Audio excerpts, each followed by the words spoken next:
여러분은 황혼의 사랑방, 노년의 천국인 제기동을 아시나요? 저는 그곳에서 15년째 한약재상을 하고 있는 61세 김미숙이라고 합니다. 황혼을 맞이한 노인들뿐만 아니라 수많은 사람들이 이곳을 방문합니다. 그리고 저는 이곳에서 약재에 관심이 많은 한 남자를 만났고 그분은 저에게 늦은 나이지만 다시 여자로서 설레이는 마음을 느끼게 해주었습니다. 평화롭고 아름다울 줄만 알았던 저의 인생에 그 여자가 나타나면서 모든 것이 송두리째 흔들리기 시작했습니다. 과연 그 여자의 정체와 저를 설레게 했던 남자는 어떤 사람이었을까요?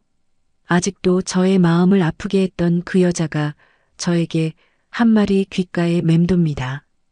아마도 제 사연을 들어주시는 사연다방 청취자분들 중에도 저와 비슷한 일들을 겪으신 분들이 있을 거라 생각합니다. 댓글로 여러분의 의견을 나누어 주세요. 시청 전 구독과 좋아요, 그리고 알람 설정해 주시면 매일 새로운 이야기로 찾아뵙겠습니다. 제가 처음 동대문 제기동에 발을 들여놓은 건 15년 전이었어요. 그때는 남편이 살아있을 때였죠. 시장 한켠에 자리 잡은 작은 한약재상을 인수받아서 함께 꾸려나갔었답니다. 남편은 약재에 대해서 정말 많이 알고 있었어요. 어떤 약재가 어떤 병에 좋은지, 어떻게 우려내야 효과가 좋은지 손님들에게 친절하게 설명해주곤 했죠. 하지만 8년 전 남편이 심근경색으로 세상을 떠났어요. 그때 정말 막막했답니다. 혼자서 이 가게를 꾸려나갈 수 있을지, 약재에 대해서 제대로 알지도 못하는 제가 손님들에게 뭘 알려드릴 수 있을지 모르겠더라고요. 하지만 딸 하늘이가 있었고 생계를 위해서라도 포기할 수 없었어요. 처음 몇 달은 정말 힘들었어요. 손님들이 약재에 대해 물어보면 우물쭈물할 때가 많았고 때로는 잘못된 정보를 알려드린 적도 있었거든요. 그럴 때마다 가슴이 철렁 내려앉는 느낌이었어요. 남편이 살아있었다면 이런 일은 없었을 텐데 하는 생각이 자꾸만 들었답니다. 그런데 시간이 지나면서 조금씩 익숙해지기 시작했어요. 제기동 약재시장에는 정말 많은 약재상들이 있거든요. 처음에는 경쟁 상대라고만 생각했는데 알고 보니 다들 서로 도와주는 분위기였어요. 모르는 게 있으면 옆 가게 사장님들이 친절하게 알려주었고 때로는 손님을 서로 소개해주기도 했어요.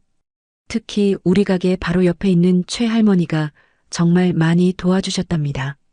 70이 넘으신 분인데도 약재에 대해서는 정말 박학다식하더라고요.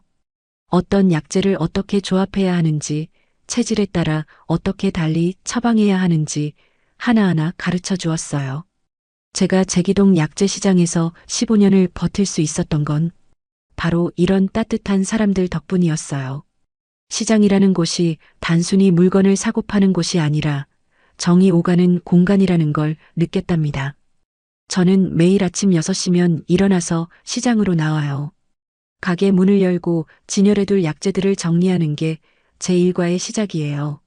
인삼, 당귀, 청궁, 백작약. 하나하나 정성스럽게 손질하면서 하루를 시작하죠. 이제는 약재 이름도 다 외우고 어떤 효능이 있는지도 웬만큼 알게 되었답니다. 손님들이 찾아오면 정성껏 상담해 드려요. 몸이 어디가 아픈지, 평소에 어떤 음식을 드시는지, 운동은 하시는지 꼼꼼히 물어보고 그에 맞는 약재를 추천해 드리죠. 처음에는 자신이 없었는데 이제는 어느 정도 자신감도 생겼어요. 그런데 저는 하루 일과 중에서 가장 좋아하는 시간이 따로 있어요. 바로 오후 2시경 점심시간이 끝나고 손님들이 뜸할 때 시장 골목 끝에 있는 옛날 다방에 가서 쌍화차 한 잔 마시는 시간이에요. 그 다방은 정말 옛날 모습 그대로예요. 낡은 나무 테이블과 의자, 벽에 걸린 오래된 달력과 포스터들. 마치 시간이 멈춘 것 같은 느낌이 들어요. 다방 사장님은 김정호 씨인데 저보다 서너 살 위로 보이는 조용하고 점잖은 분이에요. 처음 그 다방에 들어갔을 때가 기억나요. 쌍화차 한 잔을 주문했는데 정호 씨가 직접 끓여서 가져다 주더라고요. 한 모금 마셔보니까 정말 깊고 진한 맛이 났어요. 시중에서 파는 인스턴트 쌍화차와는 차원이 다른 맛이었답니다. 궁금해서 어떻게 만드는지 물어봤더니 정호 씨가 차분한 목소리로 대답했어요. 직접 약재를 구입해서 우려내고 있습니다. 인삼, 황기, 당귀, 계피 등을 적절히 배합해서 오랜 시간 끓여서 만들어요. 정말요? 어떤 비율로 넣으시는지 물어봐도 될까요? 정호 씨가 잠깐 망설이더니 미소를 지으며 말했어요. 기본적으로 인삼이 황기 3, 당귀 1 정도의 비율인데 손님마다 조금씩 조절해드리고 있어요. 그때부터 저는 그 다방의 단골이 되었답니다. 매일 오후마다 그곳에 가서 쌍화차를 마시면서 하루의 피로를 풀었어요. 정호 씨는 말수가 적은 분이었지만 차를 내어주면서 항상 따뜻한 미소를 지었어요. 그 미소를 보면 마음이 편안해지는 느낌이었답니다. 몇 달이 지나면서 정호 씨와 조금씩 대화를 나누게 되었어요. 처음에는 날씨 이야기, 시장 이야기 정도였는데 점점 개인적인 이야기도 하게 되더라고요. 정호 씨도 저처럼 혼자 다방을 운영하고 있다는 걸 알게 되었어요. 그런데 이상하게 정호 씨와 이야기를 나누면 시간이 금방 흘러가더라고요. 다른 손님들이 없을 때는 1시간씩 앉아있기도 했어요. 정호 씨는 제가 한약 재상을 한다고 하니까 무척 관심을 보였어요. 어떤 약재가 어떤 효능이 있는지, 어떻게 우려내야 좋은지 자세히 물어보더라고요. 그때부터 저희는 자연스럽게 가까워지기 시작했답니다. 정호 씨의 쌍화차와 제 약재 지식이 만나면서 말이에요. 정호 씨와 알게 된 지 한 달쯤 지났을 때였어요. 평소처럼 오후에 다방에 갔는데 정호 씨가 뭔가 고민이 있어 보이더라고요. 평상시보다 표정이 어두워 보였거든요. 쌍화차를 마시면서 무슨 일이 있는지 조심스럽게 물어봤어요. 그랬더니 정호 씨가 한숨을 쉬면서 이야기를 들려주었답니다. 요즘 다방을 찾는 어르신들 중에 몸이 안 좋으신 분들이 많은데 단순히 쌍화차만으로는 부족한 것 같다는 거였어요. 특히 당뇨나 고혈압, 관절염으로 고생하시는 분들이 많은데 뭔가 더 도움이 될 수 있는 차를 만들어 드리고 싶다고 하더라고요. 그런데 어떤 약재를 어떻게 배합해야 하는지 모르겠다는 거였어요. 그 말을 듣는 순간 제 마음이 뜨거워졌어요. 정호 씨의 마음이 얼마나 따뜻한지 느낄 수 있었거든요. 단순히 장사를 위해서가 아니라 정말 어르신들의 건강을 생각하는 마음이 전해졌어요. 미숙 씨, 혹시 도와주실 수 있을까요? 어르신들께 정말 도움이 되는 차를 만들고 싶은데. 물론이에요. 제가 아는 것 중에서 도움이 될 만한 걸 알려드릴게요. 그래서 제가 도와드리겠다고 했답니다. 저도 평소에 손님들 상담을 하면서 어떤 약재가 어떤 증상에 좋은지 많이 공부했거든요. 특히 생활 한방에 대해서는 어느 정도 자신이 있었어요. 다음 날부터 정호 씨와 함께 건강차 만들기 프로젝트를 시작했어요. 먼저 당뇨에 좋은 차부터 만들어 보자고 했답니다.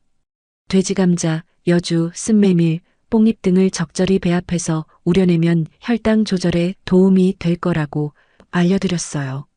정호 씨는 정말 꼼꼼한 분이었어요. 제가 알려준 배합 비율을 정확히 기록해두고 우려내는 시간과 온도까지 세세하게 체크하더라고요. 그리고 며칠에 걸쳐서 몇 번이고 시행착오를 반복했어요. 처음에는 쓴맛이 너무 강했고 두 번째는 향이 별로였어요. 세 번째 시도에서야 비로소 마실 만한 차가 나왔답니다. 저도 맛을 봤는데 정말 깔끔하고 구수한 맛이 났어요. 약재의 쓴맛은 거의 느껴지지 않으면서도 몸에 좋은 성분은 그대로 우러나온 것 같았어요. 그렇게 만든 당뇨차를 시장에 김씨 할아버지께 드려봤어요. 김씨 할아버지는 70이 넘으신 분인데 당뇨 때문에 고생하고 있었거든요. 일주일 정도 드신 후에 오셨는데 표정이 밝아 보이더라고요. 혈당 수치가 조금 좋아졌다고 하면서 고마워하더라고요. 그 이후로 정호 씨와 저는 본격적으로 다양한 건강차를 개발하기 시작했어요. 고혈압에 좋은 차, 관절염에 좋은 차, 소화에 좋은 차, 하나씩 하나씩 만들어 나갔답니다. 매일 오후가 되면 저는 우리 가게에서 필요한 약재들을 가져가서 정호 씨와 함께 새로운 배합을 시도했어요. 정호 씨는 우려내는 기술이 정말 뛰어났고 저는 약재에 대한 지식이 있으니까 서로 부족한 부분을 채워주는 완벽한 조합이었어요. 일하면서 자연스럽게 많은 이야기를 나누게 되었어요. 정호 씨는 젊었을 때 작은 사업을 했다가 실패한 경험이 있다고 하더라고요. 그때 많은 것을 잃었지만 지금은 이렇게 소소하게 다방을 운영하면서 평온한 삶을 살고 있다고 했어요. 저도 남편을 잃고 혼자서 가게를 꾸려나가는 게 얼마나 힘들었는지 이야기했어요. 특히 처음 몇 년은 정말 막막했는데 시장 사람들의 도움으로 지금까지 올 수 있었다고 했답니다. 서로의 아픔을 나누다 보니 더욱 가까워지는 느낌이었어요. 혼자 견뎌왔던 외로움을 누군가와 나눌 수 있다는 게 이렇게 위로가 되는지 몰랐답니다. 시장 사람들도 저희의 변화를 눈치채기 시작했어요. 예전에는 혼자서 쌍화차만 마시러 갔는데 요즘에는 약재를 들고 가서 정호 씨와 함께 뭔가 만드는 모습을 자주 봤을 거예요. 최 씨 할머니가 어느 날 저를 부르더라고요. 미수가 요즘 표정이 많이 밝아졌구나. 혹시 좋은 일이라도 있니? 그냥 새로운 일에 재미를 느끼고 있어서요. 최 씨 할머니는 의미심장한 미소를 지으며 고개를 끄덕이더라고요. 시장의 다른 상인들도 비슷한 반응이었어요. 우리가 만든 건강차가 입소문을 타면서 찾는 사람들이 늘어나자 신기해하면서도 대견해하는 눈빛으로 바라보더라고요. 그런데 정작 제 마음속에는 묘한 감정이 일기 시작했어요. 처음에는 단순히 같이 일하는 동료라고 생각했는데 정호 씨와 함께 있으면 시간이 정말 빨리 지나갔거든요. 그리고 하루라도 만나지 못하면 왠지 허전한 기분이 들었어요. 정호 씨도 비슷한 기분인지 요즘에는 제가 다방에 가지 않으면 직접 우리 가게로 찾아오기도 했어요. 새로운 차 배합을 시도해 보자면서 말이에요. 하지만 그 눈빛을 보면 단순히 일 때문만은 아닌 것 같았답니다. 어느 날 저녁 딸 하늘이가 갑자기 물어보더라고요. 엄마가 요즘 많이 밝아졌다면서 혹시 새로운 사람이라도 만났냐고 말이에요. 저는 깜짝 놀라서 아무것도 아니라고 대답했는데 하늘이는 그런 제 모습을 보며 빙긋 웃더라고요. 그날 밤 잠자리에 누워서 생각해 봤어요. 정말 정호 씨는 제게 어떤 의미일까요? 단순하게 같이 일하는 동료일까요? 아니면 혹시 다른 감정일까요? 솔직히 저 자신도 잘 모르겠더라고요. 8년 전 남편을 잃고 나서는 다른 남자에게 관심을 가질 거라고는 상상도 못했거든요. 그런데 정호 씨와 함께 있으면 마음이 편안하면서도 동시에 설레는 감정이 들었어요. 이런 마음이 맞는 건지 뭔지 복잡한 심정이었답니다. 정호 씨와 건강차를 만들기 시작한 지 2달쯤 지났을 때였어요. 그날도 평소처럼 오후에 다방에 갔는데 정호 씨의 표정이 유난히 어두워 보이더라고요. 평상시에 온화한 미소도 없고 뭔가 깊은 생각에 잠겨 있는 것 같았어요. 차를 우리고 있는 정호 씨의 뒷모습을 보니까 어깨가 많이 처져 보였어요. 뭔가 무거운 짐을 지고 있는 것 같은 느낌이었답니다. 평소보다 말수도 적었고 차를 가져다 줄 때도 시선을 잘 마주치지 않으려고 하더라고요. 저도 처음엔 그냥 몸이 안 좋은가 보다 생각했어요. 하지만 며칠 연속으로 그런 모습을 보이니까 걱정이 되기 시작했답니다. 그래서 조심스럽게 괜찮으냐고 물어봤어요. 그랬더니 정호 씨가 잠시 망설이다가 이야기를 들려주더라고요. 며칠 전에 예상치 못한 전화를 받았다는 거였어요.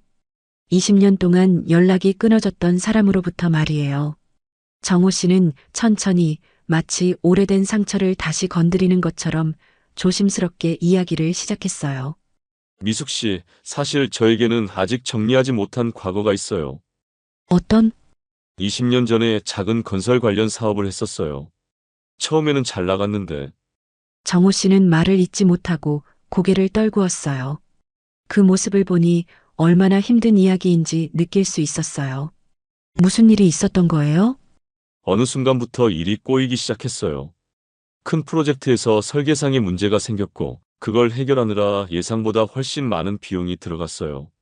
설상가상으로 다른 프로젝트에서도 연쇄적으로 문제가 터졌고 결국 회사가 부도가 났어요. 그때 정호 씨의 표정이 정말 아팠어요.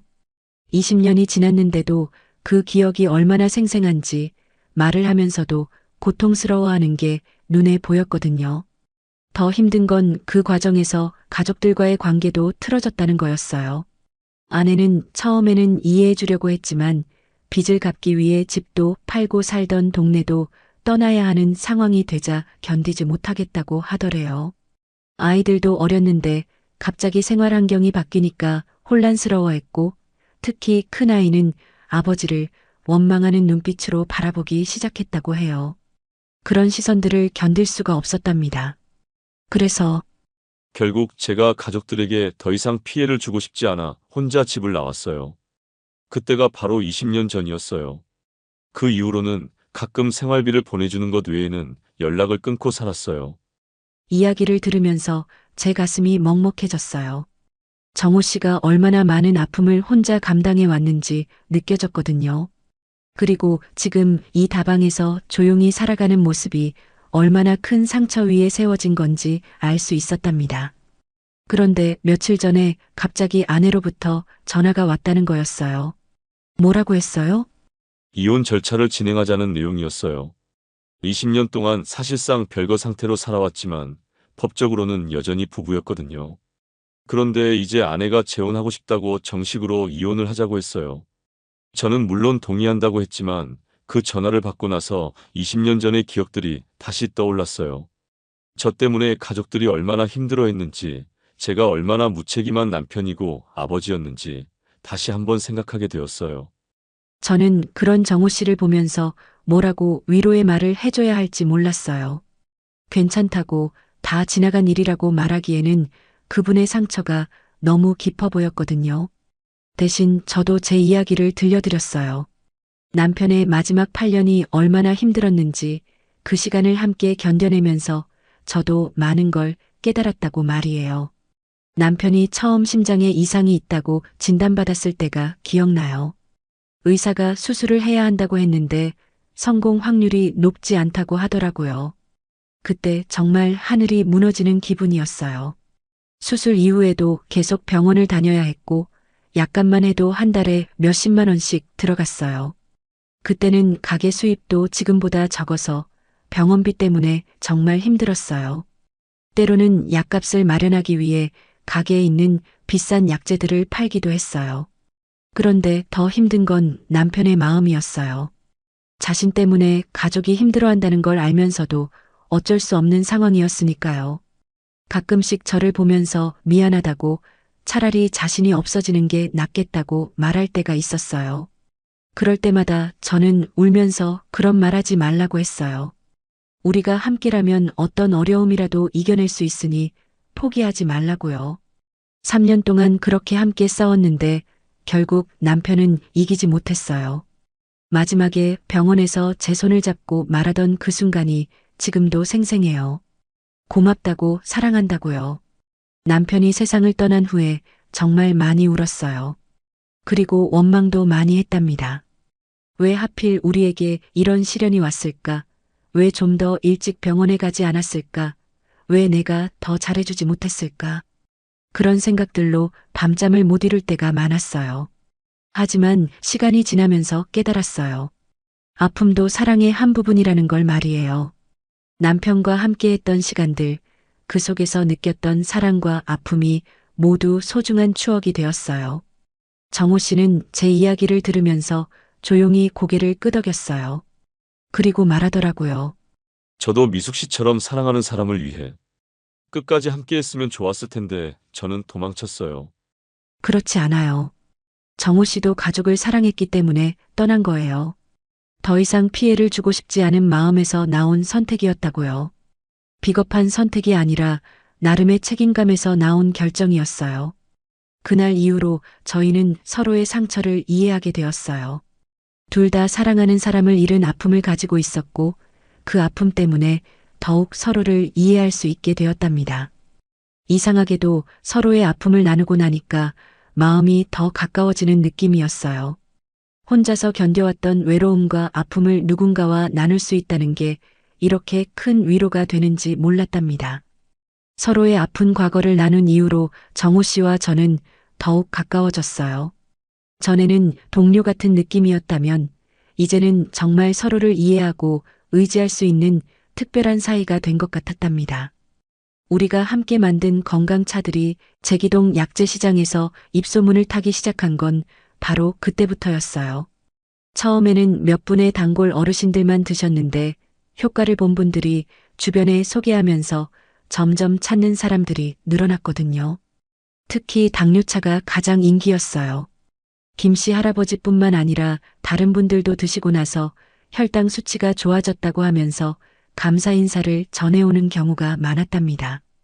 병원에서도 의사가 무슨 좋은 것을 먹었냐고 물어봤다는 분도 있었어요. 그렇게 소문이 나면서 저희는 본격적으로 건강차 사업을 시작하게 되었어요. 정호 씨가 다방에서 직접 끓여서 판매하고 제가 필요한 약재들을 공급하는 형태로 말이에요. 매일 오후가 되면 저는 약재를 들고 정호 씨의 다방으로 갔어요. 그리고 함께 그날 만들 차의 종류와 양을 정하고 약재를 정확히 계량해서 우려내는 작업을 했답니다. 처음에는 단순히 일의 효율성 때문이었는데 점점 그 시간 자체가 좋아지기 시작했어요. 정호 씨와 함께 있으면 마음이 편안해지고 하루 종일 쌓였던 피로가 싹 사라지는 느낌이었거든요. 정호 씨도 비슷한 기분인 것 같았어요. 제가 다방에 들어서면 얼굴이 밝아지는 게 눈에 보였고 평소보다 말도 많아지더라고요. 차를 우리면서도 자꾸 저를 쳐다보곤 했어요.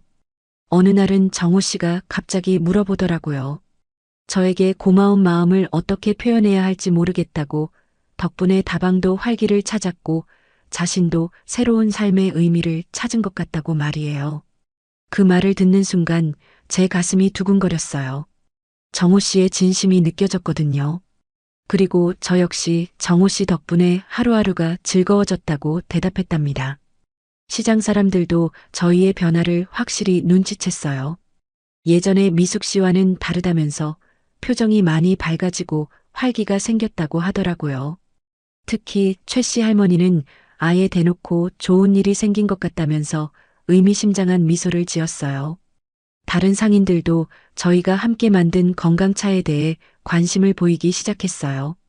이 씨 아주머니는 자신도 고혈압이 있는데 혹시 도움이 될 만한 차가 있냐고 물어보더라고요. 박 씨 아저씨는 소화가 안 되는 게 고민이라며 위장에 좋은 차를 만들어 달라고 부탁했어요. 그렇게 주문이 늘어나면서 저희는 더 바빠졌어요. 하지만 전혀 힘들지 않았답니다. 오히려 함께 일하는 시간이 늘어나서 더 좋았어요. 정호 씨는 정말 꼼꼼하고 성실한 분이었어요.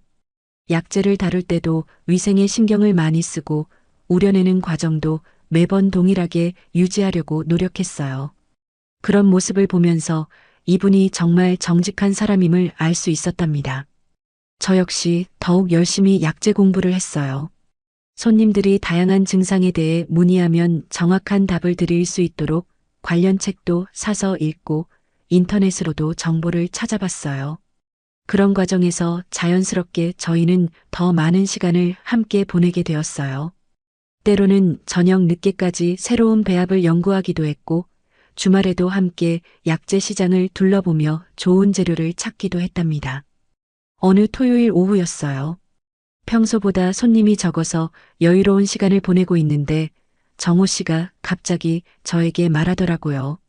미숙 씨, 요즘 제가 얼마나 행복한지 몰라요. 오랫동안 잊고 살았던 감정을 다시 느끼게 되었어요.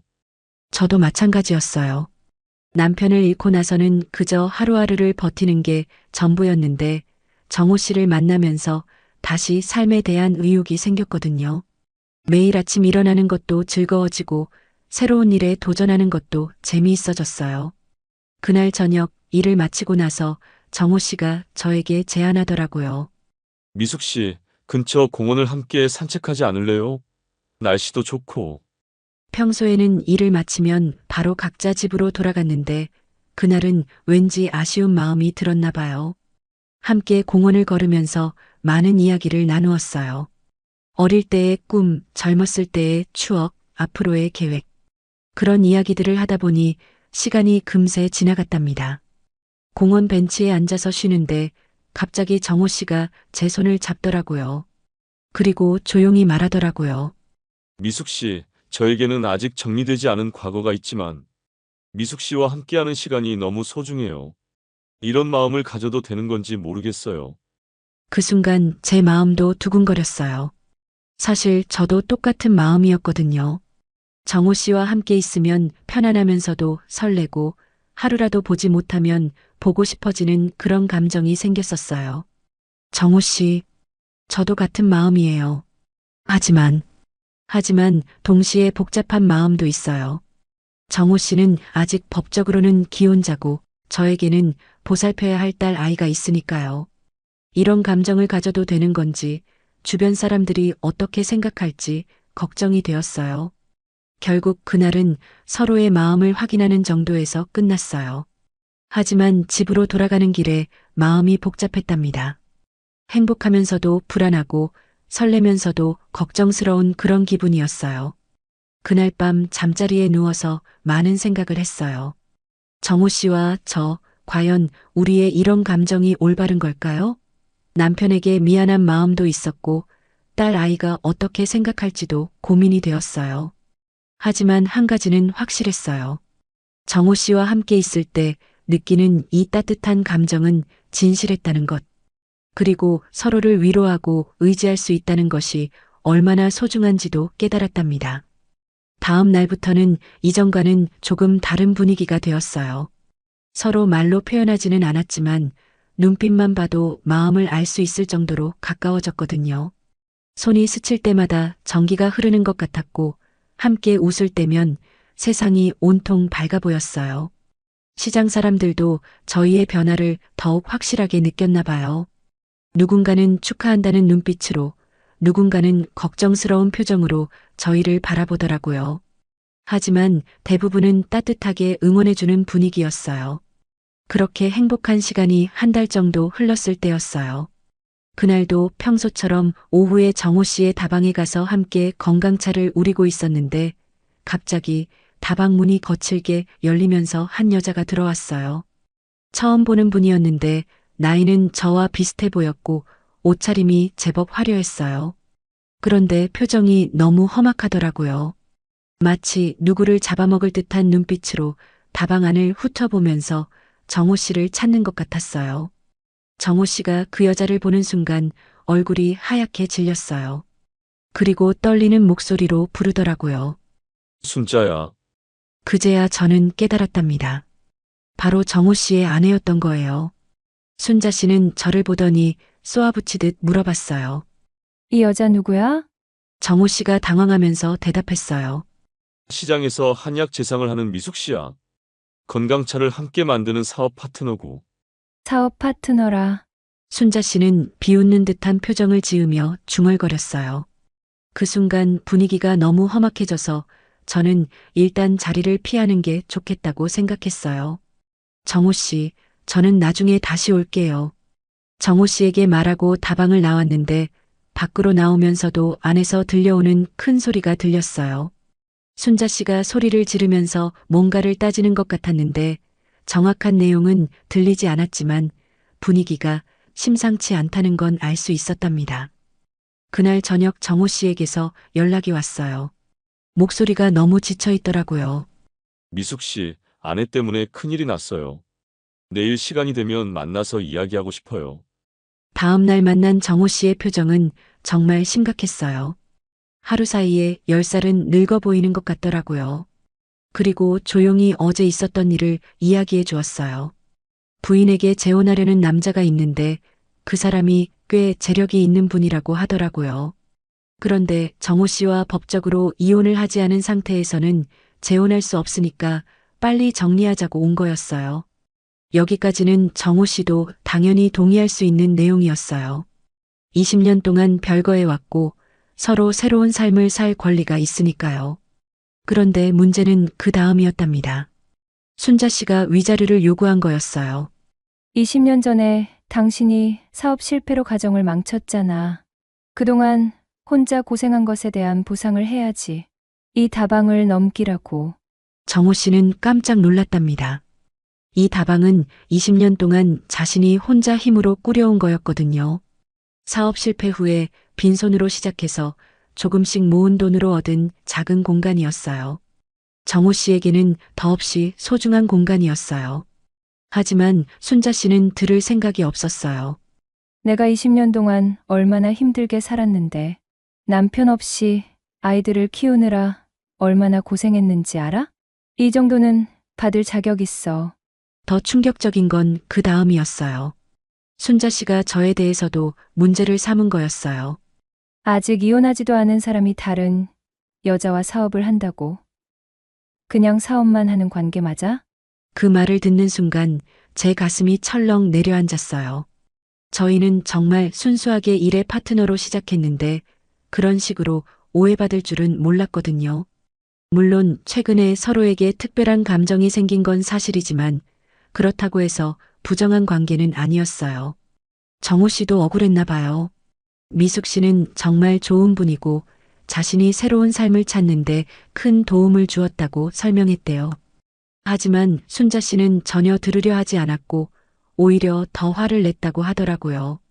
결국 순자 씨는 일주일 안에 답을 달라고 했대요. 다방을 넘기던지 아니면 이혼 소송을 걸어서 정호 씨를 불리하게 만들어버릴 거라고. 그 이야기를 듣고 저는 정말 마음이 아팠어요. 정호 씨가 20년 동안 얼마나 힘들게 살아왔는지 아는데 이제야 조금 평온을 찾았다 싶었는데 또다시 이런 일이 생긴 거잖아요. 하지만 더 큰 문제는 따로 있었어요. 바로 제 딸 하늘이었답니다. 그날 저녁 집에 돌아왔는데 하늘이가 심각한 표정으로 저를 기다리고 있더라고요. 그리고 물어보더라고요. 엄마 요즘 다방 사장님과 무슨 사이예요?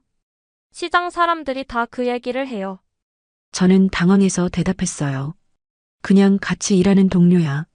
하늘이는 믿지 않는다는 표정이었어요. 엄마의 표정이나 행동을 보면 단순한 동료가 아니라는 걸 알 수 있어요. 걱정돼요, 엄마. 더군다나 그 사람은 아직 결혼한 사람이잖아요. 하늘이의 말을 듣고 정말 가슴이 아팠어요. 제 딸이 저를 그런 시선으로 보고 있다는 게 너무 충격이었거든요. 그리고 동시에 제 자신이 정말 잘못된 길을 가고 있는 건 아닌가 하는 생각도 들었답니다. 하늘이는 계속해서 말했어요. 지금이라도 그만두세요. 시장 사람들도 다 수근거리고 있고 이런 식으로 가다가는 엄마가 나쁜 사람으로 소문날 거예요. 저는 변명을 하려고 했지만 말문이 막혔어요. 사실 하늘이의 말이 틀린 건 아니었거든요. 정호 씨와 저 사이에 특별한 감정이 있다는 것도 맞고 정호 씨가 아직 법적으로는 기혼자라는 것도 맞았으니까요. 그날 밤 잠을 이룰 수가 없었어요. 한편으로는 정호 씨가 걱정되었고 다른 한편으로는 딸의 말이 계속 머릿속을 맴돌았답니다. 며칠 후에는 더 큰 문제가 터졌어요. 제기동 약재시장 상인회에서 저를 부른다는 연락이 온 거였어요. 상인회장인 이봉구 씨가 직접 연락을 했는데 목소리가 너무 차갑더라고요. 상인회 사무실에 갔더니 이봉구 씨를 비롯해서 몇몇 상인 대표들이 앉아 있더라고요. 그리고 저에게 말하더라고요. 요즘 시장에 좋지 않은 소문이 돈다면서 미숙 씨와 다방 사장 사이의 관계 때문에 시장 이미지가 나빠지고 있다고 말이에요. 이봉구 씨는 보수적인 분이었어요. 전통과 체면을 중시하는 70세 가까운 분인데 시장 안에서 그런 일이 일어나는 게 못마땅하다는 투로 말했어요. 다른 대표들도 비슷한 의견이었어요. 물론 자기들이 참견할 일은 아니지만 기혼 남성과 그런 관계를 맺는 건 도덕적으로 문제가 있다는 거였어요. 그리고 그런 일 때문에 시장 전체가 시끄러워지는 건 바람직하지 않다고 했답니다.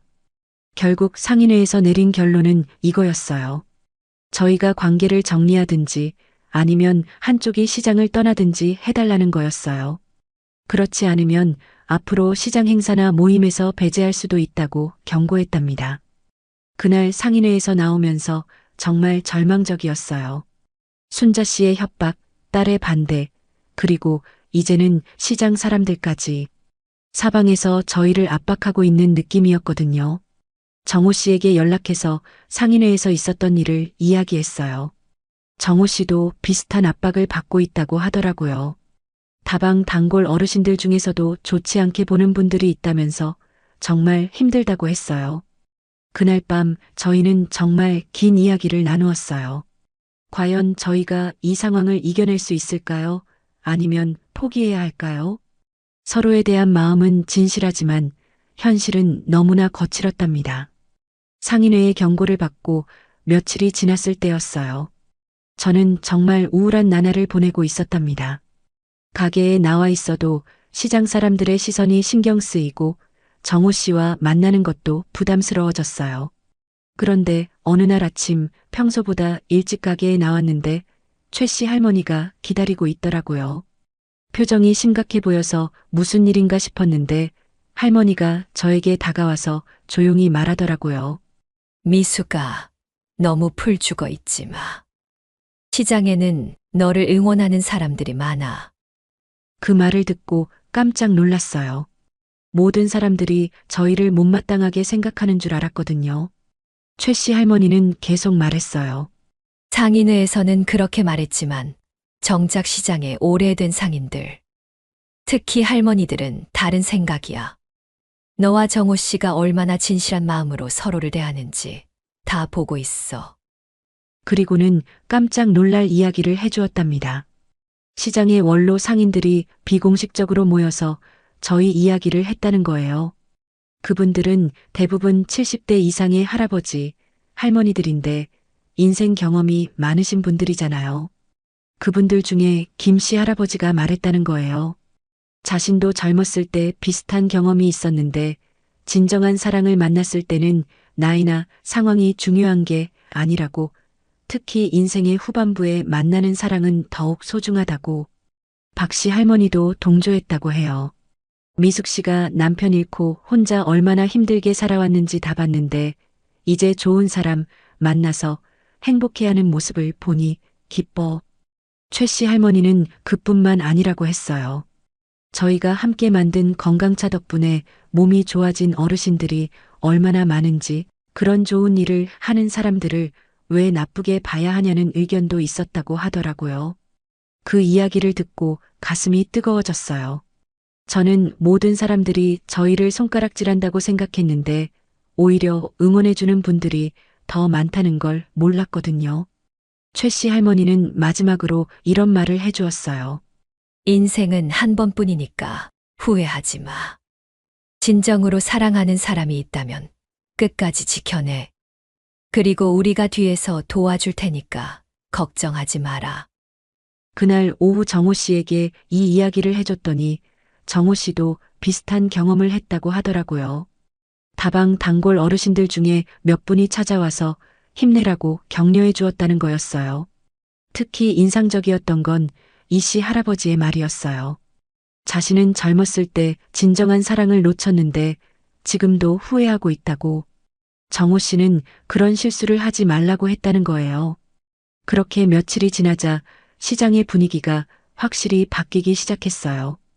원로 상인들의 응원이 공개적으로 표현되기 시작한 거였어요. 먼저 시장 입구에서 과일 가게를 하는 정할머니가 제게 와서 말하더라고요. 사랑은 나이를 따지지 않는다면서 미숙 씨처럼 좋은 사람이 행복해지는 걸 왜 반대하냐고 했어요. 그리고 자신은 끝까지 저희 편이라고 선언하더라고요. 그 다음에는 한복집을 하는 윤할머니가 가세했어요. 저를 딸처럼 생각한다면서 좋은 사람 만나서 남은 인생 행복하게 살라고 응원해 주었답니다. 심지어 제기동 약재시장의 명물인 콜라텍 단골 할머니들까지 저희 편에 서주었어요. 그분들이야말로 인생의 달인들이시잖아요. 춤추고 노래하면서 자유롭게 사시는 분들인데 사랑에 대해서도 개방적인 생각을 가지고 있더라고요. 콜라텍의 스타인 김순희 할머니가 직접 저를 찾아와서 말했어요. 인생은 즐기라고 있는 거야. 남들 눈치 보지 말고 당당하게 사랑해. 그리고 필요하면 내가 나서서 상인의 사람들을 설득하겠어. 이런 응원의 목소리가 커지자 시장이 완전히 두 편으로 갈라지기 시작했어요. 한쪽은 이봉구 회장을 중심으로 한 보수적인 중년 상인들이고 다른 한쪽은 원로 상인들과 할머니들이었답니다. 흥미롭게도 나이가 많으신 분들일수록 저희를 이해해 주었고 오히려 중년층에서 반대가 심했어요. 아마도 체면이나 도덕을 더 의식하는 세대의 차이인 것 같았어요.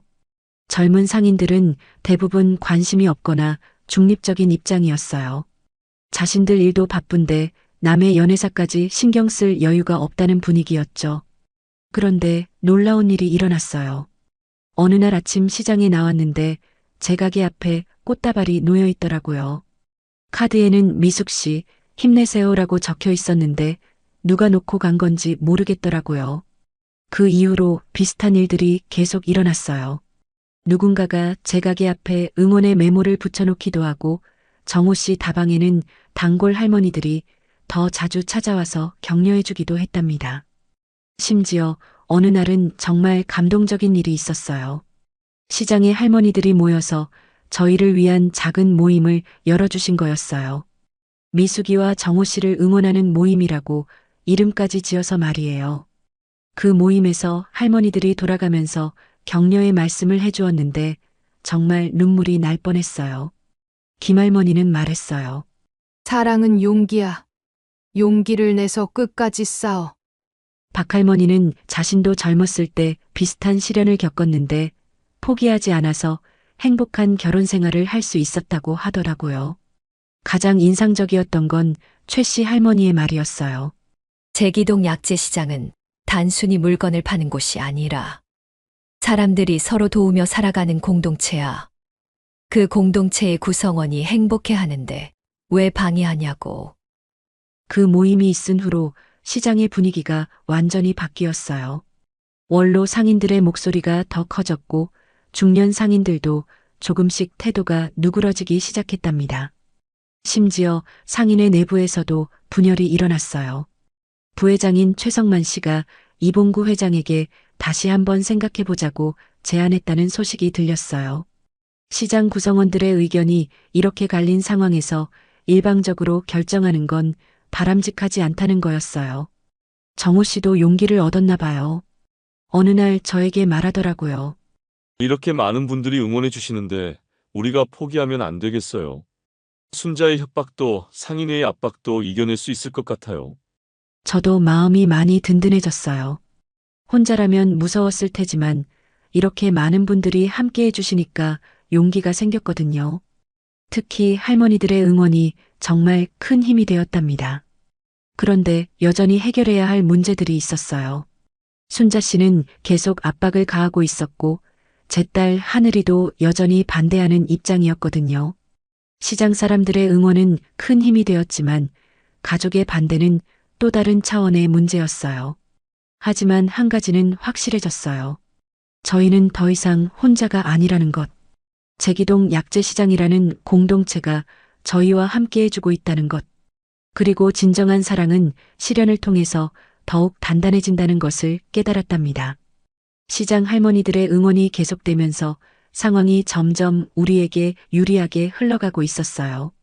그런데 결정적인 변화가 일어난 건 바로 김해춘 할아버지 때문이었답니다. 김 할아버지는 제기동 약재시장에서 40년 넘게 약재상을 하신 원로 중에 원로였어요. 나이도 80이 넘으시고 시장에서는 거의 어른 같은 존재였죠. 평소에는 조용히 지내시는데 가끔 중요한 문제가 생기면 한마디로 정리해 주시는 분이었어요. 어느 날 그 할아버지가 직접 상인의 사무실을 찾아가셨다는 소문이 돌았어요. 그리고 이봉구 회장과 단둘이 긴 이야기를 나누었다고 하더라고요. 그 이후로 이봉구 회장의 태도가 눈에 띄게 바뀌었어요. 예전처럼 저희를 압박하지 않았고 오히려 좀 더 신중하게 접근하는 것 같았답니다. 며칠 후에 상인회에서 공식적인 모임을 갖자는 연락이 왔어요. 저와 정호 씨 그리고 주요 상인 대표들이 모여서 이 문제를 최종적으로 논의하자는 거였어요. 모임 당일 상인회 사무실에는 정말 많은 분들이 모였어요. 이봉구 회장을 중심으로 한 중년 상인들, 김해춘 할아버지를 비롯한 원로 상인들, 그리고 저희를 응원해주던 할머니들까지 말이에요. 김해춘 할아버지가 먼저 입을 여셨어요. 내가 제기동 약재 시장에서 40년 넘게 살면서 본 것들에 대해 이야기하겠어. 시장은 단순히 장사하는 곳이 아니야. 사람들이 정을 나누며 살아가는 곳이지. 그 정이야말로 제기동 약재 시장의 진정한 자산이야. 그리고 저와 정호 씨에 대해서도 말했어요. 이 두 사람이 함께 만든 건강차 덕분에 얼마나 많은 사람들이 도움을 받았어. 그리고 두 사람이 얼마나 성실하게 시장 생활을 해왔는지 모두가 알고 있잖아. 김할아버지의 말이 끝나자 다른 원로 상인들도 하나둘 의견을 내기 시작했어요. 대부분 저희를 지지하는 내용이었어요. 특히 박할머니는 눈물을 흘리면서 말하더라고요. 사랑에는 때가 있는 법인데 놓치고 나면 후회해. 이봉구 회장도 마침내 입을 열었어요. 자신도 처음에는 전통과 체면을 생각해서 반대했지만 시장 어르신들의 말씀을 듣고 보니 생각이 바뀌었다고 하더라고요. 그리고 개인의 행복을 시장 전체가 막을 권리는 없다는 결론에 도달했다고 했어요. 결국 상인회에서는 공식적으로 저희의 관계를 인정하기로 했어요. 다만 앞으로도 시장의 품위를 지킬 수 있도록 조심해서 행동해 달라는 당부도 함께 했답니다. 그 자리에서 정호 씨가 일어나서 말했어요. 그동안 시장에 걱정을 끼쳐서 죄송합니다. 앞으로는 더욱 성실하게 시장 생활을 하겠습니다. 그리고 이혼 문제도 빠른 시일 내에 깔끔하게 정리하겠습니다. 그 모임이 끝나고 나서 정말 홀가분한 기분이었어요. 마치 어깨에 짊어진 무거운 짐을 내려놓은 것 같았거든요. 정호 씨도 마찬가지였나 봐요. 오랜만에 환한 미소를 지으면서 말했어요. 이제 정말 새로운 시작을 할 수 있을 것 같아요.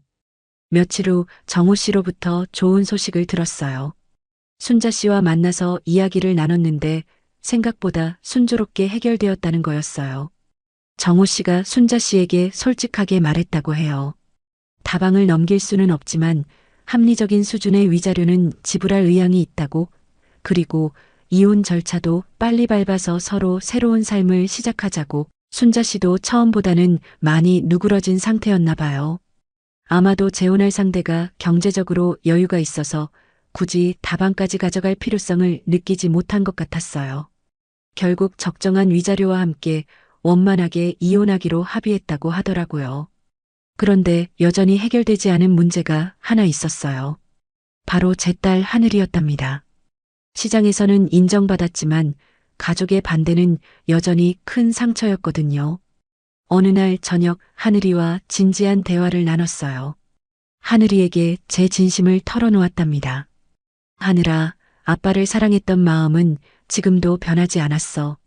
하지만 그렇다고 해서 평생 혼자 살아야 하는 건 아니잖아. 정호 씨가 어떤 분인지, 엄마에게 얼마나 큰 위로와 기쁨을 주는지 너도 알았으면 좋겠어. 남은 인생을 함께할 좋은 동반자를 만난 거지, 아빠를 잊는다거나 배신하는 게 아니야. 하늘이도 처음에는 여전히 못마땅하다는 표정이었어요. 하지만 제가 정말 간절하게 이야기하니 점점 마음이 누그러지는 것 같더라고요. 결정적인 계기는 하늘이가 직접 정호 씨를 만나고 나서였어요. 제가 부탁해서 셋이 함께 식사를 했는데 정호 씨가 정말 진실하고 따뜻한 분이라는 걸 느꼈나 봐요. 정호 씨가 하늘이에게 말했어요. 자신은 절대 아버지 자리를 대신하려는 게 아니라고, 단지 어머니가 외롭지 않도록 곁에서 동반자가 되어드리고 싶을 뿐이라고 말이에요. 그리고 하늘이가 반대한다면 언제든 물러설 준비가 되어 있다고도 했답니다. 그 말을 듣고 하늘이의 마음이 완전히 바뀌었어요. 정호 씨의 진심을 느꼈고 무엇보다 제가 정말 행복해하는 모습을 보니까 더 이상 반대할 이유가 없어졌다고 하더라고요. 그날 하늘이가 저에게 말했어요. 엄마가 행복하면 저도 행복해요. 앞으로는 아저씨도 가족으로 받아들일게요. 그 말을 듣고 정말 눈물이 났답니다. 모든 문제가 해결되고 나니 정말 새로운 세상이 열린 것 같았어요. 정호 씨와 저는 더 이상 숨을 필요가 없어졌고 당당하게 시장에서 함께 일할 수 있게 되었답니다. 건강차 사업도 더욱 확장되었어요. 시장 상인회의 공식적인 지지를 받으면서 제기동 약재시장 전통 건강차라는 이름으로 브랜드화까지 되었거든요. 많은 단골들이 찾아주시고 입소문을 통해 시장 밖에서도 주문이 들어오기 시작했어요.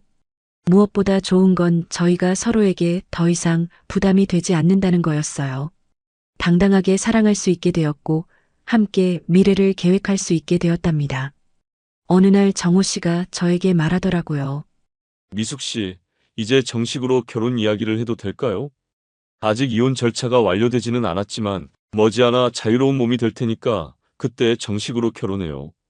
저도 기쁜 마음으로 동의했답니다. 나이가 들어서 하는 결혼이지만 젊었을 때와는 다른 깊이 있는 사랑을 바탕으로 한 결혼이니까 더욱 의미가 있을 것 같았어요. 결혼 계획을 세우면서 가장 먼저 생각한 건 바로 제기동 약재시장이었어요. 저희를 응원해주신 모든 분들과 기쁨을 나누고 싶었거든요. 그래서 결혼식도 화려한 예식장이 아니라 시장에서 소박하게 하기로 했답니다. 김해춘 할아버지를 비롯한 원로 상인들이 흔쾌히 주례를 서주겠다고 하시고 할머니들은 음식 준비를 도와주겠다고 나서주었어요. 정말 시장 전체가 저희의 결혼을 축하해주는 분위기였답니다. 그렇게 저와 정호 씨는 제기동 약재시장에서 새로운 출발을 하게 되었어요.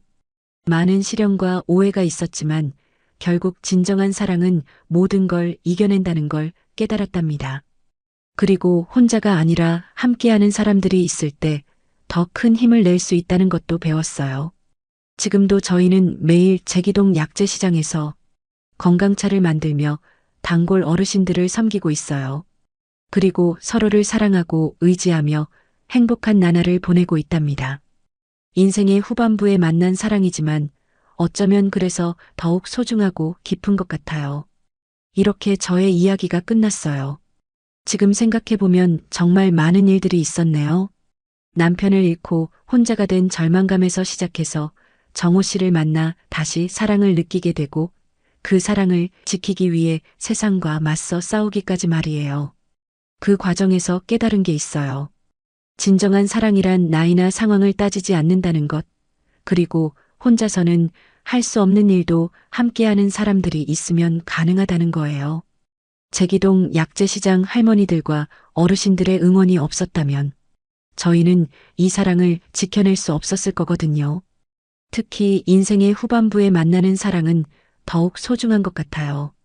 젊을 때의 열정적인 사랑과는 다르지만 서로의 아픔을 이해하고 위로할 수 있는 깊이 있는 사랑이니까요. 지금도 저와 정호 씨는 제기동 약재시장에서 건강차를 만들며 행복하게 살고 있답니다.